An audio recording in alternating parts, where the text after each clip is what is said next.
Section 1. A sense of scale. You see a plane at the gate and you think, that's big. That's not big. That's just what they let you see. The real scale of it all, you only get that in here.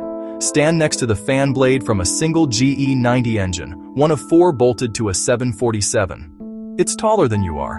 It's a beautifully curved piece of carbon fiber composite, and it costs more than a rather nice family saloon. A single one, and there are 22 of them on just one engine. Suddenly, your airport car park fees seem a bit less outrageous, don't they? This isn't just machinery, it's a statement of ambition, and it's our job to keep it from making a very expensive, very loud statement in a field somewhere. The sheer size is, frankly, preposterous. One of these wide-body jets, like an A380, has a tail that stands as tall as a 6-story building. Section 2. The Hangar City. Calling this building a hangar is a bit of an understatement. It's not just a big garage. It's a self-contained city, operating 24 hours a day, 365 days a year. It has its own districts, its own transport system, and its own peculiar set of laws. You have the engine bay, the avionics workshop, the composite repair shop, the upholstery section. Each one is a specialist neighborhood, full of people who have spent decades mastering one tiny, vital corner of this enormous puzzle. They don't just know their job. They are the high priests of hydraulic fluid, the grand masters of galley ovens. It's a sprawling metropolis of immense skill. Section 3. Lifting giants. There comes a point in every major check when the aircraft has to come off the ground, not with its engines, but with jacks. This is not like jacking up your Ford Focus to change a tire.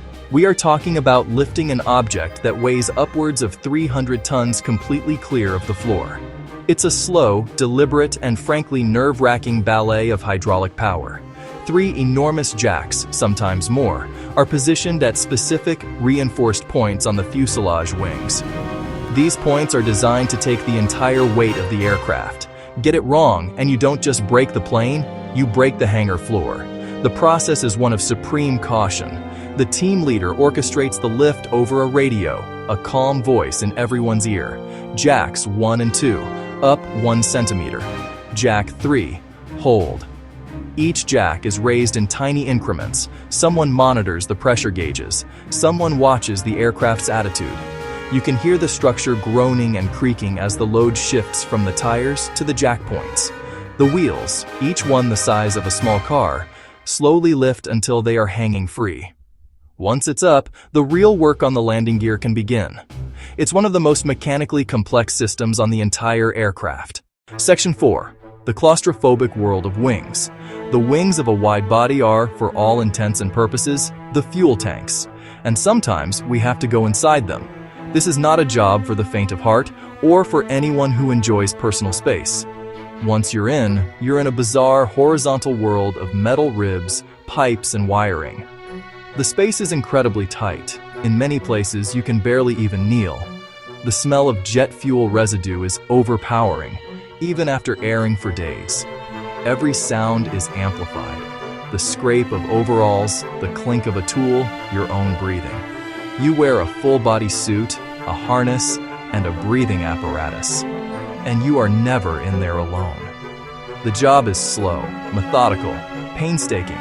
You're hunting the tiniest flaws, a suspected leak, a cracked rib, a loose fastener. Dropping a tool is a disaster. You don't just leave it, ever. This is where the human element shines. No robot can do this job. It takes patience and an almost obsessive attention to detail. Section 5. A view from the top. To work on it, you use scaffold or a cherry picker that extends to a dizzying height. As you ascend, the rest of the hangar floor shrinks. The people look like ants. Rudder control surface. Inspected, lubricated, tested. Elevator. Inspected, lubricated, tested. Antennas. Checked. Sensors. Checked. Every tool is tethered. A dropped spanner from up here could be lethal. Even a little wind makes the lift sway. It focuses the mind wonderfully. Meticulous, careful, double-checked. You work with a buddy. You follow the manual. You sign off every step. The view is spectacular, but your focus is on the nut, the bolt, the split pin in front of you. For all the talk of giant machines and advanced technology, what really happens in a hangar comes down to people. It comes down to a pair of hands, a pair of eyes, a brain trained for years. This job is hard, it's tiring, it's greasy, and it demands perfection. Trust is the most important tool in this hangar. A chain of trust, as strong as its weakest link. We are the guardians of that chain, but hey, don't let the size fool you. These giants are still vulnerable. In fact, you'd be surprised how the most massive aircraft in the world can be grounded by something as tiny as a single screw. If you don't believe me, you need to watch this video right here where I explain how a $1 part can bring down a giant. If you want to see what actually happens behind the hangar doors, hit that subscribe button and join the crew. I am Uncle Torque, and I am here to show you the side of aviation the airlines do not want you to see. Stay safe, check your bolts, and I will see you on the next flight.